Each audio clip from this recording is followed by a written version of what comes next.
For Honor, all in all, is a fantasy game. It is grounded in history in the sense that we have historical warriors, but in a fantasy settings where we have teleporting monkey monks. Now in this environment, is historical accuracy still important? For all the people that really just came for the yes or no question and not for, the reason for it, like most people, yes, it's still important. You can fuck off now.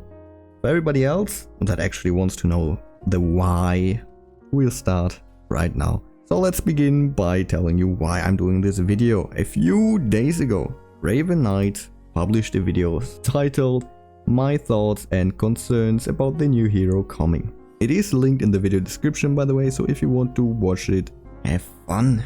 Now in that video, he's talking about the potential rapier hero and how it would be kind of silly if a rapier hero would be able to parry a fucking halberd or stuff like that, which I really agree with. But he also said that historical accuracy is not important, so he has to kind of accept that.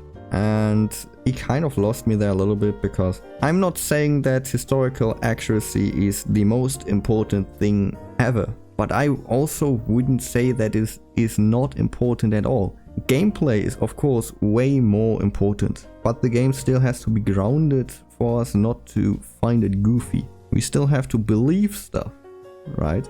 To not break our suspension of disbelief, because that only takes you so far. Suspension of disbelief, by the way, is the act of accepting something as real or believable even when one knows it's not, in order to enjoy a work of fiction. So, for example, we can accept that Orochi spins in his dodge attack, because, he could physically do that. We can accept that Shinobi does all of his flips and mid-air kicks and all of that. And we can accept that Shaolin can block with his arm bracelets, even though that is kind of tippy-toeing on the line, not gonna lie. But they can only do that stuff to a certain point, right? If we would take Shinobi's moveset and just put that on Shugo, now it would look goofy, because we cannot believe that Shugo would be able to do all those flips. We can ignore that Shinobi would never do that in a fight, because we know he could probably still do it physically in a different situation.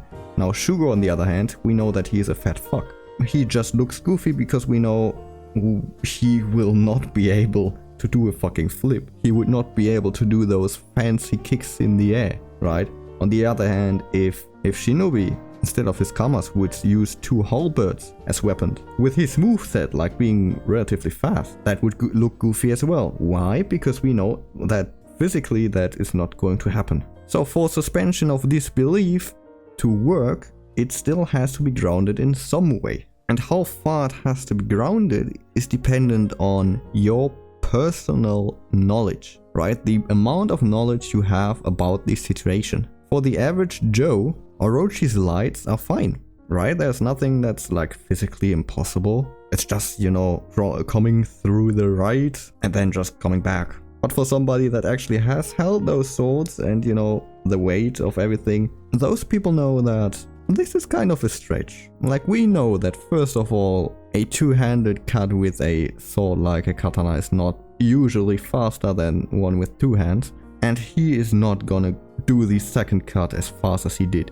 He's not doing it as perfectly as he did. For some average Joe, Orochi's deflect looks fine. For somebody that actually knows how to work with swords, you kind of notice that the sword floats through the body of Orochi to get in stabbing position. And while we have, the exact movement that he uses to deflect, he could have just, cut down from there instead of going for the stab after that. So there are a lot of things that, dependent on your personal knowledge, you can buy or you can't buy. And now we look at who For Honor's target audience is. Now, I personally would argue that the target audience for Honor are people that are interested in the varying types of warriors in the game. We have knight fans in there, we have people that like samurai.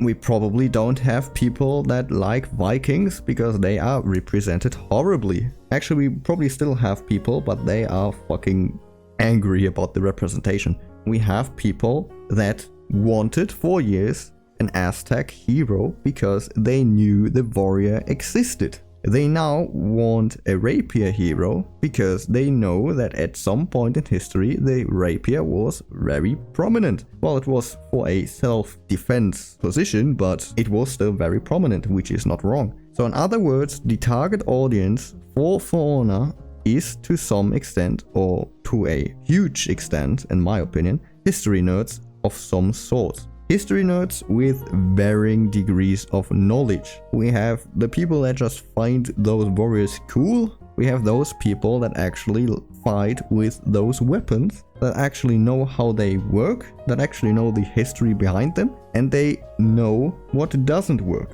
And because of that, I have to say that For Honor has to have some sense of historical accuracy.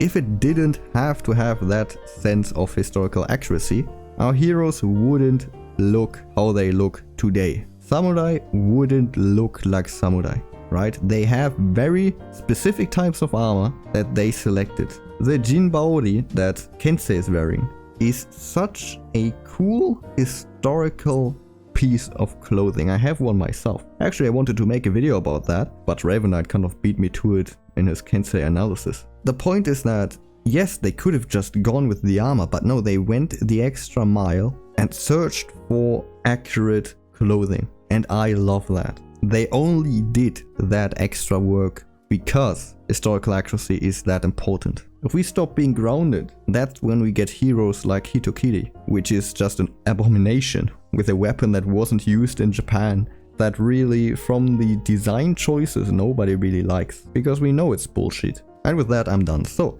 if you agree, leave a like. If you disagree, still leave a like. I don't care. I would appreciate a sub. I would appreciate if you join the Discord. And we see you next time. I love this guy. This Kuro. Yeah, Kuro's awesome. He's awesome. Yeah. Kuro, no one appreciates you.